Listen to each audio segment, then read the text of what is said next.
Leadership is more than just whatever product you make or whatever service you deliver. It's ultimately about the legacy that you're leaving in the world. And I had this moment of reading a question on that evaluation that said, "What do you most enjoy about your work?" And for 15 years, I had answered some variation of the question by saying, "To help people become their best version of themselves."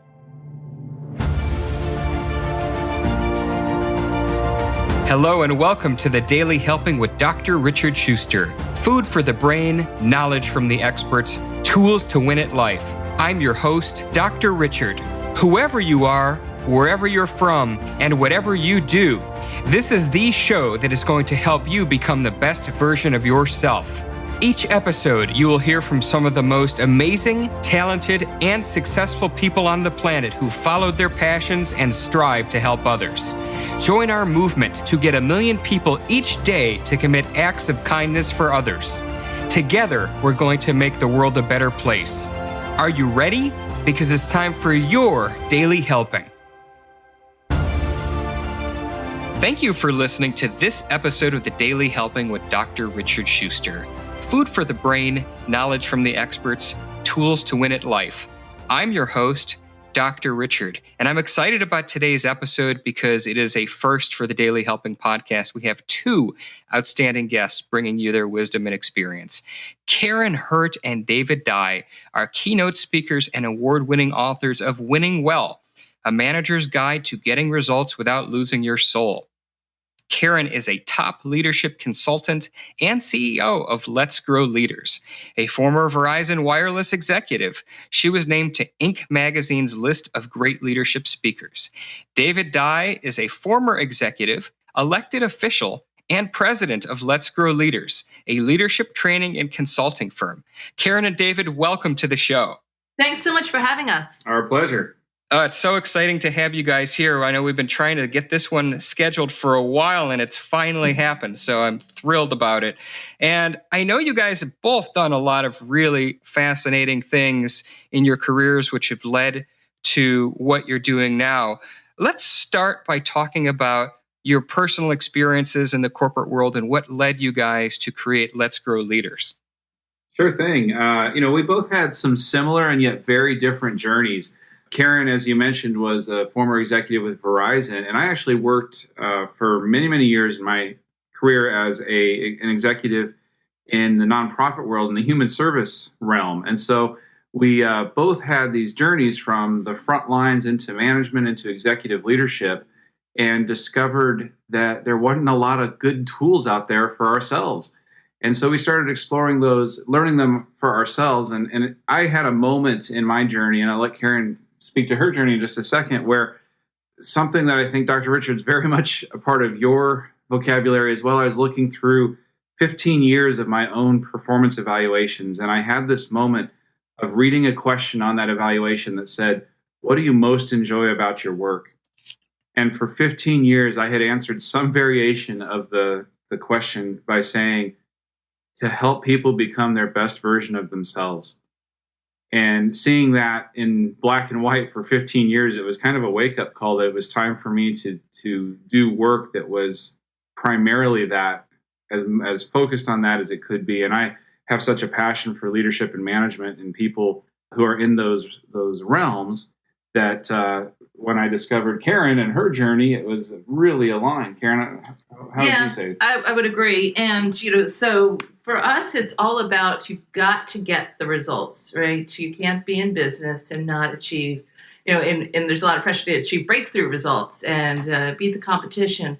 And so I was always about that at Verizon. There was a stack rank. If there was a stack rank, I wanted to be at the top of it. But what I found while I was doing that is that the only way to really do that in a sustainable way was to deeply invest in the human beings that were working on my team, create real trust and collaboration, work to understand what motivated them at a deeper level, and connecting what they were doing to what was really, really important, and what the contribution that we were making in the world was. And you could say, well, you're selling cell phones, but when you think about it, your cell phone is your lifeline. And so how do you really connect people to everything that they're doing and why it matters?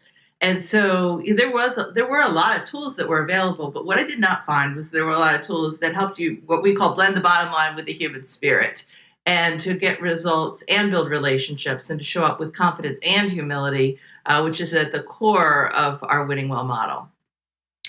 So, David, on your end, it's helping people become who they're supposed to be in the most optimal way. And then, Karin, you're out here wanting to really leverage relationships within the workplace, if I'm paraphrasing what you were saying. And those two kind of sound like a chocolate and peanut butter sort of thing. They're good by themselves, but better together. So how did you guys connect with each other? Well, we met online. Not that kind of online. No, it wasn't. It wasn't the swipe right or swipe left, but like I totally would have swiped right. I'm just saying. Yeah, no, it was. We were both blogging as part of our mission while we were still working our corporate salary type jobs.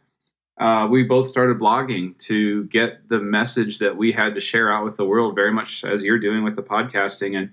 And in the course of that, we met and realized that we had some aligned messaging. Yeah, David actually read an article that I had written for an HR website, and he said he was going through it, and he thought, I don't remember submitting this article. And then he got to the bottom, and it was my byline, not his. And so we had known each other, from reading each other's stuff and communicated a little bit via email. He was a participant in my Frontline Festival, but we had never talked. But that made him pick up the phone and have a conversation. And then from there, you guys created Let's Grow Leaders. Is that correct? No, it's been a little bit of a longer journey than that. So okay. We then both went to the same book publishing lab for the National Speakers Association, because we had both written what I call our baby books, our starter books, and that we feel good about them, but they weren't our platform. Hey, this is what our message is for the next 10 years kind of book. And so we both wanted to take what we were doing next very seriously. And so we ended up both showing up at this couple-day workshop, and we realized pretty much we were writing the same book. My key message was all about confident humility, and he was all focused on results and relationships. So we put all that together, and we had this confident humility, results, relationship, winning well model. And we were all about creating really practical tools that people could implement and use right away. We didn't want a theory book. We wanted an action book. And so we decided we could either be competitors and try to publish at the same time, the same book, or work together. And the other piece that's important, I guess, is that we were each in business for ourselves. We each had our own company at that point and doing the same thing, leadership development, training, and so on. So we decided to collaborate on the book, and the book went really well and has won many different awards, been bestseller on different lists, and it's been recognized by Inc., by American Management Association, by 800 CEO Reads, all kinds of different folks who have said, hey, this is a great book, and we know it is because we wrote the book that we wish we would have had in our careers, and so we're trying to share that with other people. But what's kind of fun is that after the book was published, then we fell in love. So we're in the process of a lot of mergers right now. So it sounds like it. We're in the process of getting married. We're in the process of merging our companies. We're actually joining the companies officially together next month with a big merger integration announcement and a lot of hoopla. So it's kind of exciting. It's very exciting. I'm waiting. I'll wait for the Lifetime movie of that to hit the air. So I want to talk a little bit about the background of the book, and not in terms of what brought you guys together and why you wanted to write it. But one of the things you both expressed were, you wish that these tools had been out there. So how did you guys gather research and put together the tools and strategies that are in this book? A combination of things. One is the school of hard knocks. Some of these you learn by doing, and you realize by making mistakes, oh my goodness, that doesn't work. You get taken aside by a caring mentor who says, hey, here's a different way to try that. And then you find that works. And then you start experimenting, put your own spin on it. So some of it is advising and experience. And then some of it is learning yourself. And then, I think we both in our careers made a huge effort to be as widely read and studied in these things as we could. But then there's also the development of your own intellectual property. And I think Karen and I both have a tendency to say, where we don't see a model, where we don't see an easy way of explaining something, that we'll take the time to think it through and say, how can we make this digestible for somebody? What's the core concept here? And how can we make this easily implementable by somebody who has no spare time? They're stressed, they're under a lot of tension, and yet they need some things that are going to help them. So I think that's one of the ways. Yeah, and I think for me, my last job at Verizon, I was working, I led all of our outsourced call centers, which were all over the country. So I had about 10,000 people that I was working to get all on the same page. They did not report to me, most of them. And so I felt like I really needed to get what was in my brain simplified in a way that I could cascade and get other people to help teach. Yeah. And so that made you can't be theory there. It's got to be step 1, step 2, step 3. And so I felt, when David first met me, he was like, "I'm sure about the acronyms," but some of the acronyms that we've built and have continued to build in our IP really make things easy. A lot of the people we work with are folks who leadership does not come naturally for them, and they're finding themselves in leadership positions. Maybe they're engineers or architects or David deals with some spine surgeons, right? It's just not their main gig. And so how do you break it down? So for example, we have the DARN model of giving bad news.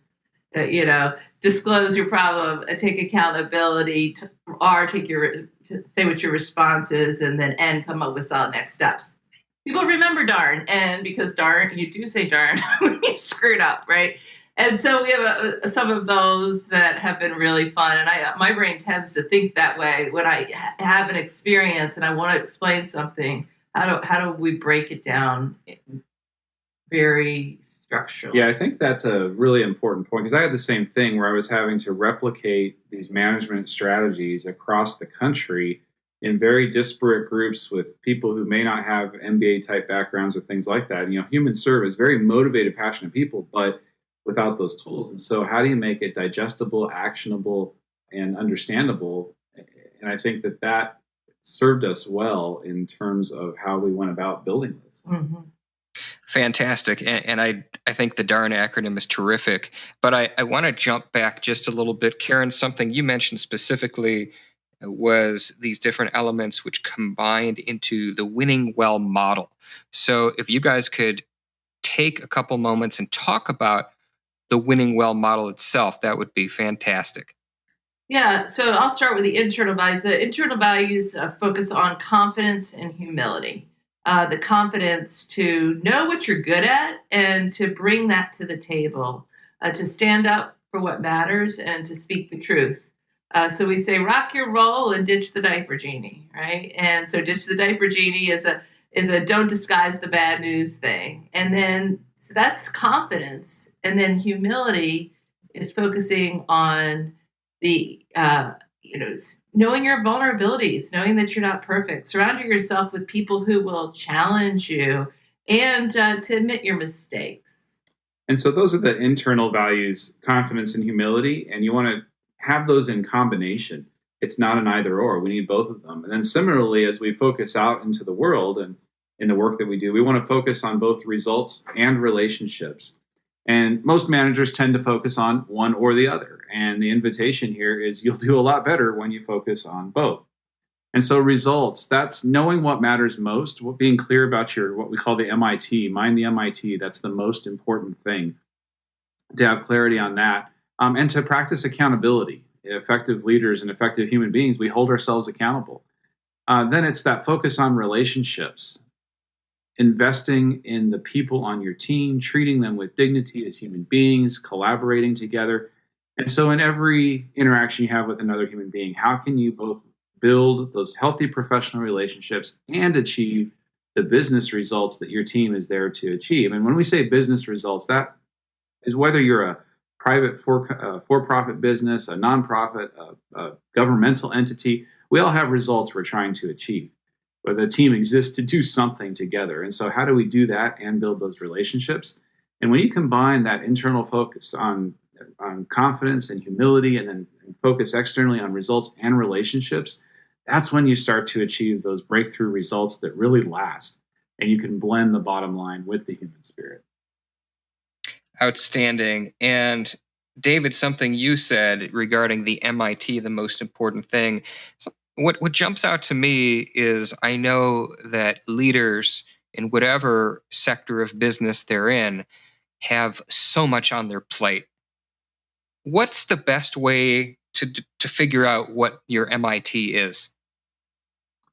That's a fantastic question there, Dr. Richard. And number of ways you can go about it. One of my favorites is to ask, of all the things that you're looking at, what's the one thing that's going to make the greatest difference to get you to work to where you need to go? And where you need to go may be in building the relationships. It may be a results oriented. There's a number of different things it might be, but where's the greatest leverage? There's going to be almost always something that is the one thing that if you did it, that's going to make everything else different or not as important. Yeah, we have a couple of really practical tools that we use with folks to help get there. One is we do an end of year planning letter. And so, in fact, we're about to go work with a client in a few minutes here to do this, where you write a letter to your boss as if it were a year later. And you say, "Dear boss, this was the best year of my career. I accomplished, we helped, and everything." And then we guide them through writing this letter. And it's all about what did you accomplish in terms of results? And what did you accomplish in terms of relationships? And when people have to forecast their wins, they're not likely to think about small things. They're likely to think about, big breakthrough changes in their team or their business, or, hey, I completed my MBA finally, or, they'll say some of those kinds of things. The other is we have what we call an MIT huddle planner, where you sit down with your boss, and if you're an individual contributor, you can use this technique with your boss. You don't need to wait for them to do it. And you say, "Hey, can I have 10 minutes? Can I have 10 minutes of your time each week? And this is what I want to talk about. What was the most important thing I accomplished last week?" Gives you a chance to brag. What's the most important thing I want to accomplish this week? Gives you a chance to make sure you're on alignment about what you're working on is the most important thing. And the way we've broken that down is, what is the most important thing I accomplished last week and this week in terms of results and relationships? Because mostly people, when they meet with their supervisor, are talking about what is it the things that they're supposed to be accomplishing. But maybe the most important thing you need to do is go take a field trip to the other department that's been driving you crazy and have a sit down and have a cup of tea and talk about it. That's fantastic. And as you're telling me this, Karin, something popped into my head, which was, this is not just a book for leaders. This is something that employees can use as well. Yeah, it is. In fact, we've had employees write to us and tell us how helpful some of the recommendations, even though it's written towards managers, it's helped the employees know how to interact and how to be effective and enjoy their work more. Yeah. And we just recently launched a brand new workshop that resonates really, really well. It was interesting because the CEO called and said, "Can you help me age the cheese?" And I'm like, "What?" Age the cheese? And he says, "Well, I've got these really, really good people, and they're individual contributors, and they're strong, and I think they can be great managers someday, but there's some of the basics, the fundamentals of building relationships. How do you give effective feedback to a peer?" So we actually took all the winning well concepts and created a day-long workshop we're calling it real professionalism, but how do you focus on, getting those relationships and the discipline for yourself to achieve and be a rock star in your role, basically. Fantastic. As you know, a lot of my audience, or rather some of my audience, they may not be business professionals. They may be parents. They may be students. So how would the principles in your book apply to non-business people? It's funny you ask this. We frequently will have people come up after seminars or keynote speeches or programs and things like that and say, "Hey, this is great and it's going to help me at work, but you know what? I'm going to go try this with my kids." Yeah. And so Sebastian is my 11-year-old, and He knows all the language. We'll say, Sebastian, what's the MIT for today? And then he uses it back on us. Like, we'll ask him to clean his room, and he'll be like, that's not the MIT. The MIT is studying for my test. So I think the tools are simple enough. How do you give effective feedback? We have the Inspire model of tough conversations. And it's really interesting. We were at a family gathering the other day, and my uncle said, how is it that you are able to help us have the hard conversations that nobody else wants to have in our family?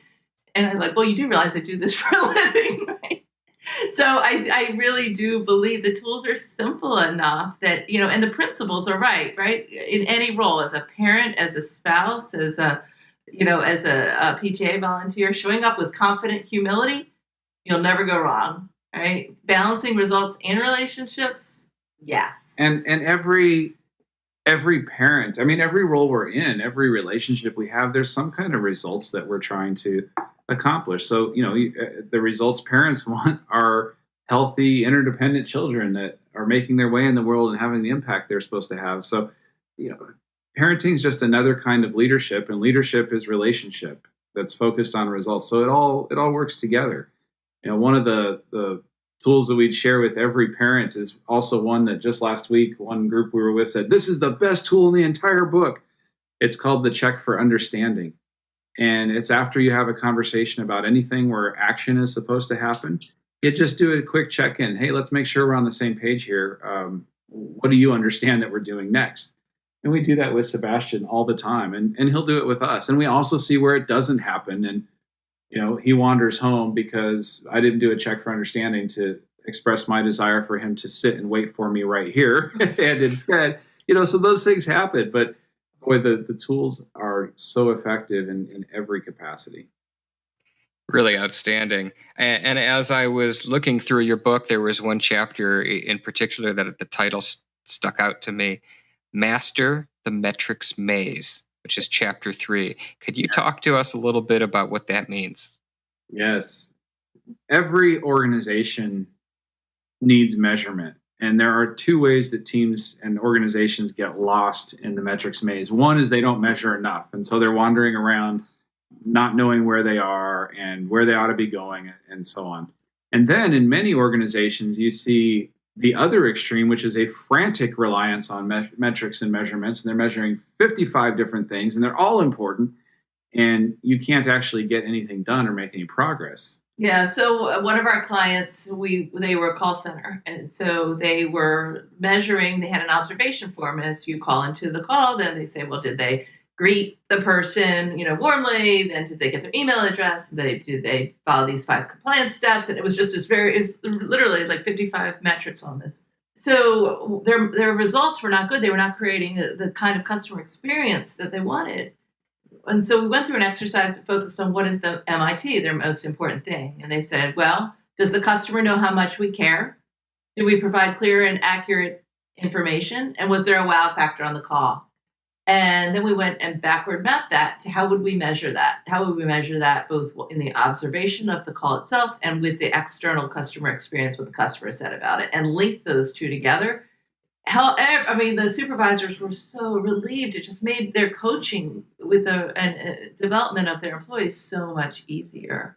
For folks who are not in management roles, it's the idea that how frequently are you measuring? Are you measuring the right things? And there's only 2 or 3 of those things that you can take a look at. So if you're driving somewhere, it's looking at your speedometer and looking at the road signs to make sure you're going the right direction and in the right speed. If you have high blood pressure, you're not going to check your blood pressure every 10 minutes. That would increase your blood pressure. You're going to check it in the morning and at night. And then you're going to focus on doing the things that are going to matter, which are taking your medicine, getting your exercise, and reducing and improving your diet. That's the concept of how you escape the metrics maze, is know what behaviors actually matter and focus on those critical behaviors, and then measure just enough to know you're on the right track. And you guys also speak to, in your book, delegating. And that's one thing that I know a lot of leaders find challenging at times, because leaders are accountable, and leaders sometimes to a fault believe that they have to manage everything. So talk to us about your strategies involving delegating so nothing falls through the cracks. Well, it starts with a mindset that you really want to get to a place that you are doing work that only you can do. Your team needs you to be managing up and removing roadblocks, securing additional resources. They need you to be coaching and developing them. They sometimes need you to be dealing with customer escalations if you're in a certain kind of role.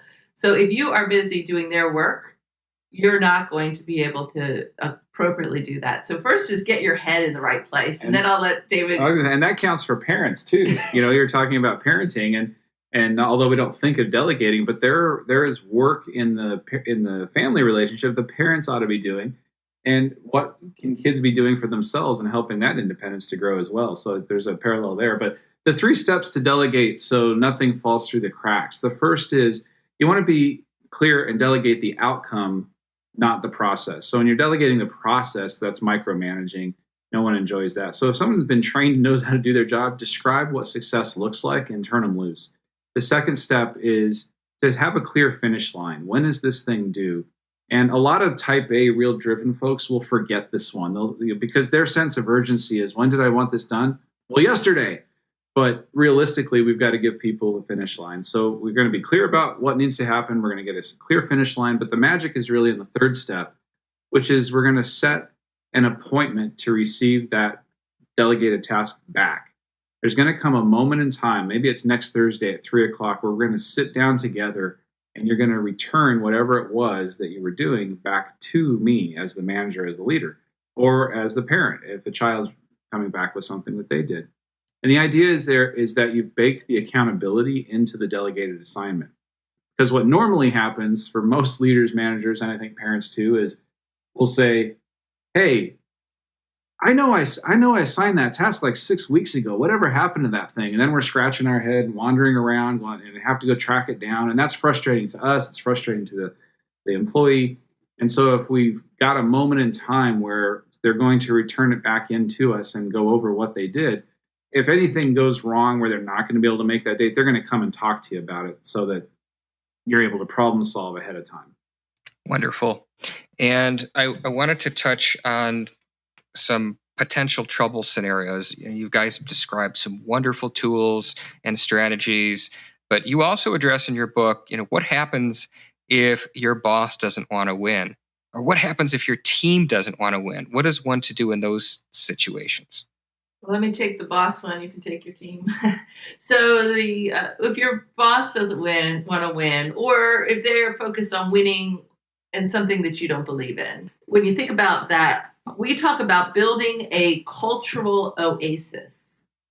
And that means really defining what is it that you can accomplish within your scope, and not worrying so much about the other thoughts and what people are say, if my boss is distracted by this, what is the most important thing that I can accomplish and help my team to accomplish? How can I show up with confidence and humility and results and relationships to make the biggest impact that I can? And so then when you're talking about the teams, you really want to dive in and look at what's going on. And where we'll often start is trying to connect the what to the why. Why are we doing this work? And if you've been laying a good foundation, that should be there. If you haven't, or you've inherited a team, or you're just starting down this journey, it's the place to start. Why is this important? Why does it matter? And we give you some tools to have those conversations, some fun ways to do that, to start with the big picture. What do we exist to do in the first place? Why are we here? And then down to the level of why do we do this task that nobody enjoys? And to really understand what's happening there.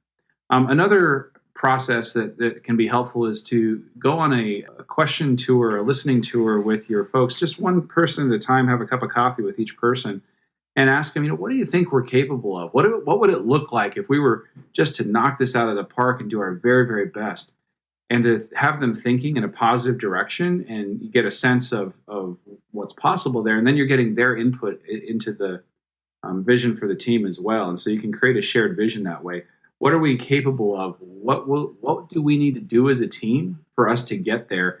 And then they're starting to provide some of those answers, and they have some ownership of it in a way that maybe they've never had before. And then the final question is, hey, what do I as a leader need to do to make this happen? And then they are empowering you with the very things that they need from you that maybe they would never ask for. And almost always, if you have enough people, somebody's going to say, hey, you need to hold us accountable. And then you pull all that back together and say, hey, I've asked each of you these questions. Here's what I've heard. And it's a way to jumpstart and provide a little bit of juice to a shared vision that you can start pursuing together.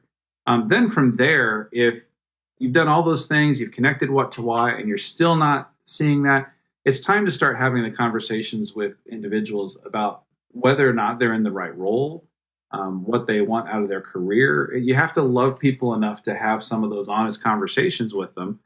And ultimately, we have a chapter in the book about even if you have to terminate somebody, how to do that with dignity and compassion. And we're not talking about layoffs here. We're talking about if you have to let somebody go for cause, either for poor performance or not doing or treating their colleagues well, things like that. That ultimately should be and can be an act of compassion and regard for that person as a human being to help them grow, to help them experience their full life, as well as helping your team to succeed. Great information. I know everybody who has a chance to pull this book down. I know that the people who download this book are definitely going to get quite a lot out of it, and we'll definitely post it within the links for the show. What I want to do now is I know that you guys, in addition to Let's Grow Leaders, in addition to the work you're doing with this book and the hoopla, as you said, Karin, for the marriage and mergers and all of these exciting things, is you both created an organization called Winning Wells, which exists completely outside of the scope of what you're doing for this book. Could you talk to us about Winning Wells and what you guys are doing there? Yeah, so Winning Wells are clean water wells that we provide in Cambodia. And we're in partnership with an organization called Together We Can Change the World. And it was interesting because we were working with them because we were getting ready to go on a philanthropic tour with them, which they take speakers to Southeast Asia to do work with the communities and give back and that kind of thing. And as we were learning about what this organization did and how we could best fit in, they mentioned that one of the side projects they do is they build these wells. And we're like, oh my gosh, Winning Wells, that goes with our book. So that's how it all got started. But if a client books us for a keynote or a workshop, and we then will give a portion of that money back to build a clean water well in Cambodia. So we've got 31 built so far, and we've been at this less than a year. So that is exciting. Our goal is to, we've designated, we've got a whole strategy around this, and our goal is to do as many as we need to in Cambodia and then to expand from there. And, it goes along with one of the messages that we have for every leader, every manager, whether you're a frontline leader just newly promoted to the role or you're a business owner and executive, is that leadership is more than just whatever product you make or whatever service you deliver. It's ultimately about the legacy that you're leaving in the world. And it's far beyond the daily tasks you're trying to accomplish. And so that's part of our belief. And this is our way of living it out as well and walking that talk. And we had the opportunity back in May. We launched Winning Well in Malaysia and Singapore and did some speaking and so forth there. And then we went on the philanthropic piece in Thailand and Cambodia. And so we were able to visit some of the wells and see the difference that they're making for some of these families. We met a little girl whose mom told us how she had been frequently going to the doctor, little 5-year-old girl, just full of vim and vigor and wonderful smile. And she had been to the doctor constantly. Well, they had their well put in about 7 or 8 months ago. And with the filtered water, and then also it's iron enriched as well. And there's a lot of anemia there that in just those few months, her doctor visits had just about stopped. Wow. Just the impact that the water makes. We saw another family, Karin. Yeah, this is my favorite story because they had one of the nicer huts in Cambodia, and I mean they're still huts, right? But he said, I've been able to double the size of my home since this well. And I said, well, how is that possible? And he says, well, because I had the well, I could afford to plant a lemon tree, and I could sell the lemons for 25 cents a piece. So now I sold enough lemons, I was able to buy a chicken. And now now my chicken produces eggs. Now I sell lemons and eggs And that has made my income and the ability to support my family increase substantially. And now I've been able to reinvest in a bigger home, which of course has all its own benefits too. So we don't think, I mean, that's why we picked this one, because it doesn't have to be an enormous investment. You don't need to go give a family $10,000, right? A well costs $500 to build, and it can make a big impact in somebody's life. That is both stories were so beautiful and amazing. The link for this Winning Wells Foundation will be in the show notes and on the app as well, so that people listening to this today can contribute and get some more filtered water wells built in Cambodia. Amazing. Thank you. We're at time. This has been absolutely terrific. And as you guys know, I always wrap up with a question that I ask my guests, which is, what is their biggest helping? The single most important piece of information you'd like somebody to walk away with after listening to this episode today? Yeah, so I would say pick one thing that you want to do differently. If you read our book, and there's hundreds of tools in there, and it's easy to be overwhelmed and to try everything, and you and whoever you're trying to help will all be overwhelmed by that. So start with one thing, invest in doing it well. Maybe it's I'm going to learn how to have tough conversations more effectively, or I'm going to have more confidence in my role, and I'm going to show up stronger, or I'm going to write that end of year letter. Pick one thing and do it well. And then when you've mastered that, then move on to the next thing. And I would say the foundation for so much of what we talk about is clarity around where you're trying to go. We talk about clear expectations, or when you're doing that check for understanding, what you're really doing is making sure you're both two people or a team of people are all going in the same direction. And so if you're struggling in life, or if you're wanting to achieve better business results or work more effectively with your team, number one thing that daily helping I would recommend is get super, super clear on where you're trying to go. What does success look like for you with your team, with your work, with your family, with your health, whatever it is you're trying to do, to be able to answer that question for yourself. What does success look like? And that'll get you going on the right path. Fantastic. Where can people find you guys?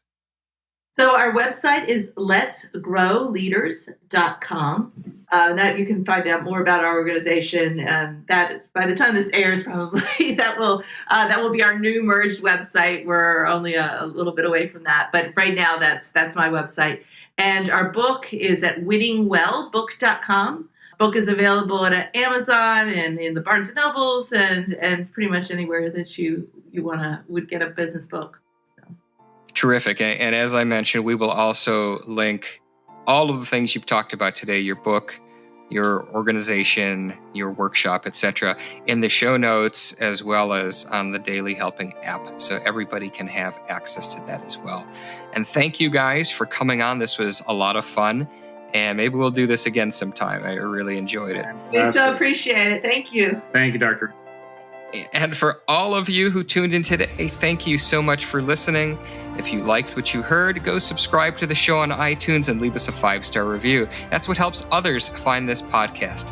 And go out there and today do something nice for someone else, even if you don't know them. Post it in your feeds using the hashtag MyDailyHelping, because we know that the happiest people are those that help others.